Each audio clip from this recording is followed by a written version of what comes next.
Hi everyone. Today we have a 2017 Mercedes-Benz GLS 550 4MATIC.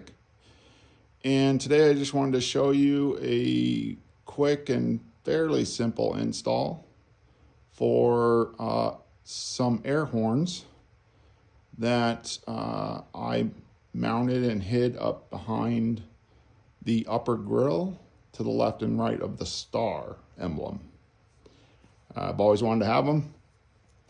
I found them on Amazon and they reach up to 150 decibels each. And the install wasn't too complicated, as most of the work is just behind the front bumper cover. So let me grab this phone here and let's get a little closer. Check it out. So the bumper cover's already been off for some previous testing I was doing. And now what we'll do is we'll lower it down a little bit. I've got it on this nice little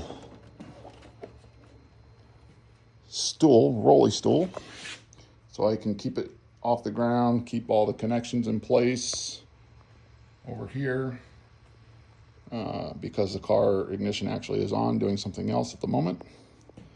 But here they are. So I've got one air horn here to the right with a little bracket kit I got off of Amazon as well. I'll have links to the air horn, the bracket kit, and the relay pigtail harness that I used for each horn. And I mounted the other one, obviously, just to the left. Haven't figured out the next steps on maybe doing something different with the little air intake filters, as only one is visible. So still thinking through that one. Ground, I went ahead and took a little bit of the paint here off of here. As you're familiar with these cars in general, and this car specifically, there's a black panel that goes over this whole section for decorative purposes. So I thought this would be a good spot to get a nice solid ground for each horn. And I was able to run the wiring, obviously in wire loom, up under this upper panel here. And then you can take this out and then run down, and here's where the factory horns are. So in my install, I did leave the factory horns enabled, so it does do both. You could put in additional relay switches, be able to control, alternate as you see fit.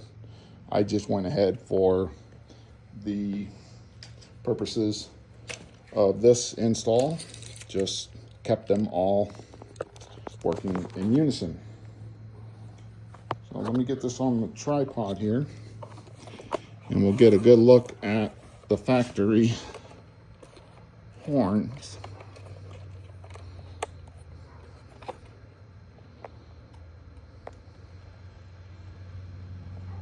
So as you can see, there's two,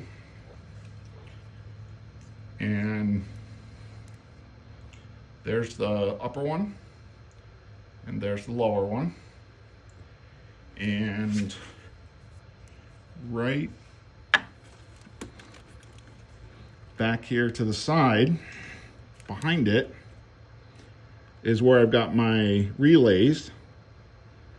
And then from there, I have the relays, the power wire, the main power and ground supply for the relays go up behind the headlight under the upper panel. And after we're done right here by the horns, I'll show you where I access my power and my ground.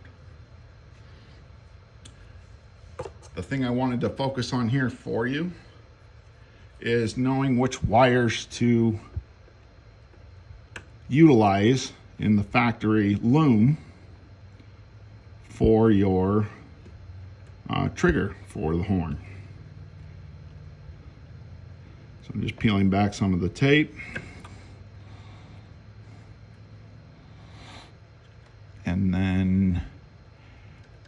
As many of you will know, brown is a very common ground color, wire color for German-made automobiles.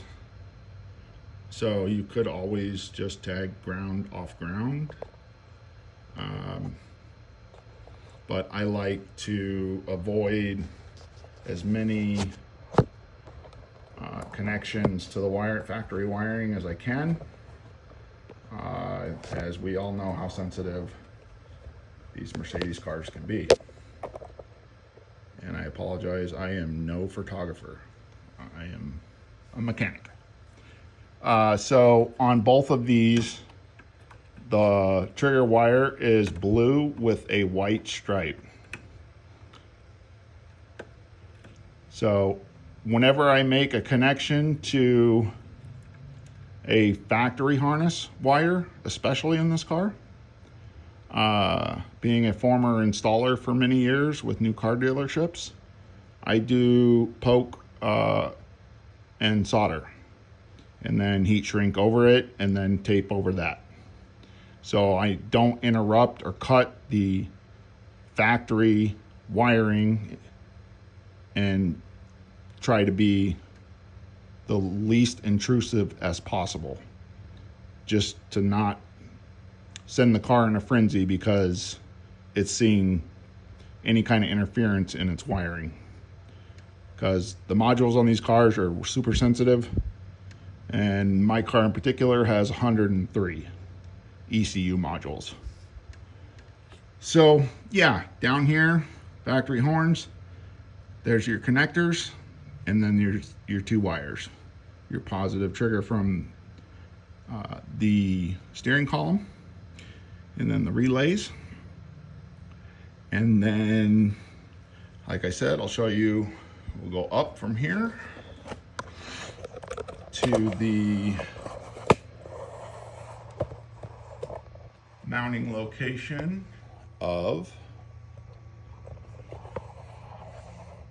power, because I didn't want to draw the power for the air horns off of the power supply line or trigger line of the factory horn, because I don't want to draw too much current through that circuit, as I don't know how much amperage it already runs through with the current factory horns.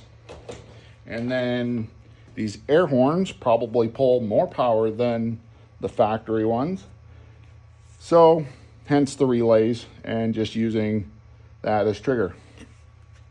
Up here, there's as you saw, I had a battery charger there.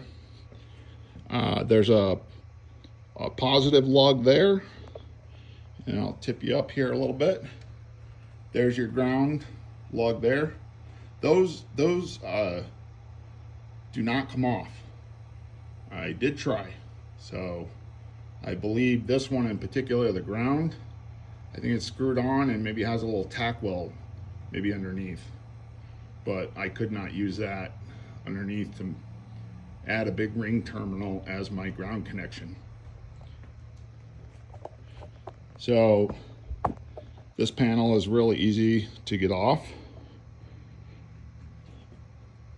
Next to that battery jumping point is what that's actually there for. I was reconditioning my battery today. So you got your rubber seal here, you pop that out of the way a little bit. And then right here, this is just rubber. So you just hit this out like that.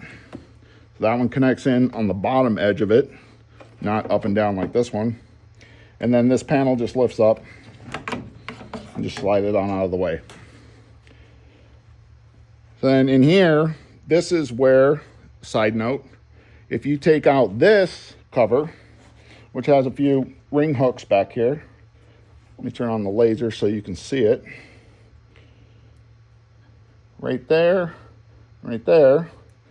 You take those out and you can gain access to the recirculation filter. That's usually, done on Not your normal first service A visit, but on your B service visit, they want to get you to replace all those filters. Something you could potentially do on your own. So back to this. And again, thank you for your understanding, as I am a photographer. So this cover right here just has a clip and just pops off here. So I accessed a main power source right here. There, that's better. So I took off the nut. It's a 10, no, that was a 12 millimeter. Took off that main power cable connected to that 400 amp fuse. Obviously did this with the battery disconnected, which, additional side note, the main battery for this car is under the passenger seat, and the auxiliary battery for this car is in the passenger rear underneath the side panel in the trunk area, cargo area. So in here I got my big ring terminal underneath the contact point, and then I've got two fuse holders, and they both each have a 30 amp fuse in it. And the power, so the power coming from this main connection point is constant power, but the relays are not energized because there is no, I used the incoming trigger power from the steering wheel to power the relay, then in turn power the air horns.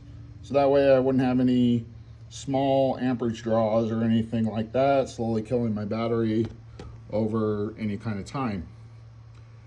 So yeah, there's the two fuses. I wanted to keep those accessible. And then this panel comes up obviously real easily as well. It just kind of slips in there. As you can see, there's a lot of new lumen here. There's some other projects that I've already done on this vehicle, which I'll share in another video. But you can take your loom, run it down this way, and like I said, you can get under the panel and under the back corner of the headlight, and your wiring come out. You can come out two places.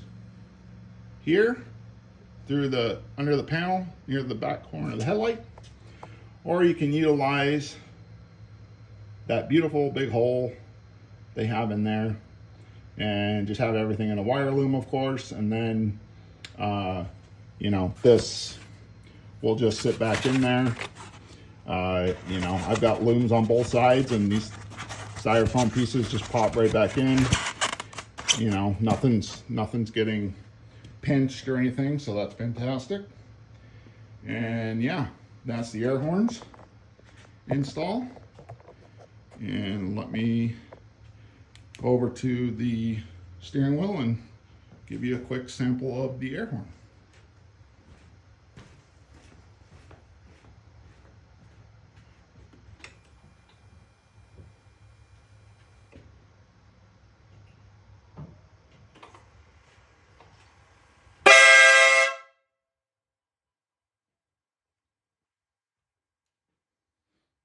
Not too bad.